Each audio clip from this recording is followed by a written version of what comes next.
चलिए देखते बेटा, ये चौथा क्वेश्चन क्या है हमारा, यदि अल्फा बीटा बहुपद f(x) बराबर क्या है, x² minus P X plus 1 minus C के शून्य है, तब अल्फा प्लस 1 और बीटा प्लस 1 का मान ज्ञात करना है।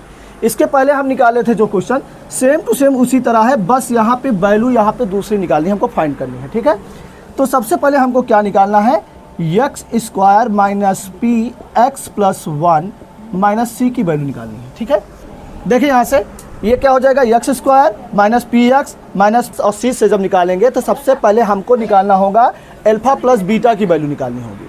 किसकी वैल्यू निकालनी होगी, alpha plus beta. Alpha plus beta की वैल्यू निकालने के लिए हमने आपको क्या बताया था, यहाँ से इसको यहाँ साइड में फाइंड कर लेते हैं हम, अल्फा प्लस बीटा।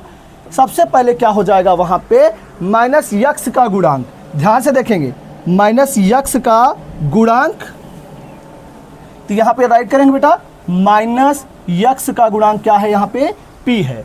और जब यहाँ करेंगे x² का गुणांक तो यहाँ क्या हो जाएगा बेटा, 1 हो जाएगा। और ये हो जाएगा माइनस माइनस प्लस, और p/1 को यहाँ क्या राइट कर सकते हैं हम, p, यानी अल्फा प्लस बीटा की जो वैल्यू फाइंड हो गई वो आ गया हमारा p।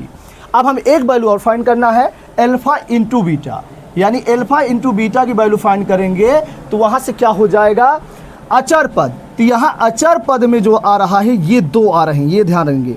यहाँ से एक माइनस को कॉमन कर लेंगे तो ये हो जाएगा p प्लस सी बेटा। ठीक है, और ध्यान देंगे कि इसका जब माइनस का इस सिंबल में अंदर यानी कि हम मल्टीप्लाई कराएंगे तो माइनस p यानी माइनस सी वापस आ जाएगा। ये सब मत यहाँ नहीं सोचना है हमको कि यहाँ से प्लस कैसे हो गया। ठीक है, वो माइनस कॉमन किया गया, माइनस का जब अंदर गुणा कराएंगे तो ये पूरा क्या हो जाएगा, माइनस हो जाएगा। और x² का गुणांक कितना है बेटा, 1 है, तो अल्फा इंटू बीटा बराबर हो जाएगा माइनस पी प्लस सी, ये हमारा हो जाएगा। अब हमको 2 वैल्यू फाइंड करनी थी, वो हमने फाइंड कर लिया। अब हमको निकालना किसकी वैल्यू थी, अब यहाँ से हम क्या देखेंगे, अब जो हमको निकालना है वो निकालना था हमको अल्फा प्लस 1 और multiply beta plus 1, beta plus 1, इसका मल्टीप्लाई करा लेते हैं बेटा। ये देखिए, अल्फा का इससे मल्टीप्लाई करेंगे क्या हो जाएगा, अल्फा बीटा। ठीक है, और इससे कराएंगे तो ये हो जाएगा अल्फा, और इससे कराएंगे तो 1 का हो जाएगा, ये हो जाएगा बीटा बेटा, और इससे कराएंगे तो 1 जा क्या हो जाएगा 1। अब यहाँ से ध्यान दे कि जो हमने अल्फा प्लस बीटा और अल्फा इंटू बीटा की वैल्यू फाइंड की है वही उठा के यहाँ पे रख देना है।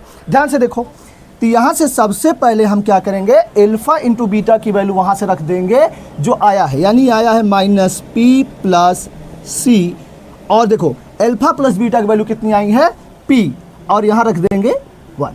अब देखो इसको, इस मल्टीप्लाई, इसका जो माइनस है इसका अंदर मल्टीप्लाई कराएंगे तो ये हो जाएगा माइनस p, और ये प्लस माइनस क्या हो जाएगा, माइनस c, ये हो जाएगा प्लस p, और ये हो जाएगा 1। यहाँ से देखो बेटा, आराम से ये माइनस p और प्लस p कट जाएगा, क्या बच गया हमारा बेटा, ये बच गया 1, और इसको सीधा कर लेंगे तो ये हो जाएगा माइनस c, और ये हो जाएगा हमारा आंसर। ठीक है, यानी से आपको सबसे पहले क्या करना है, सबसे पहले आपको करना है ये जो यहाँ से दिया गया है इसको अंदर मल्टीप्लाई करके लिख देना है, फिर वहाँ से आपको अल्फा प्लस बीटा की वैल्यू फाइंड कर लेनी है। जैसे इसके पहले नेक्स्ट वीडियो में मैंने आपको बताया था कि अल्फा प्लस बीटा और अल्फा इंटू बीटा की वैल्यू कैसे निकाली जाती है। तो अल्फा प्लस बीटा की वैल्यू निकाल लेना बेटा, उसके बाद अल्फा इंटू बीटा की वैल्यू निकाल लेनी है, फिर जो ये पूछ रहा है इसको मल्टीप्लाई करके उसकी वैल्यू को यहाँ पे रख देना है।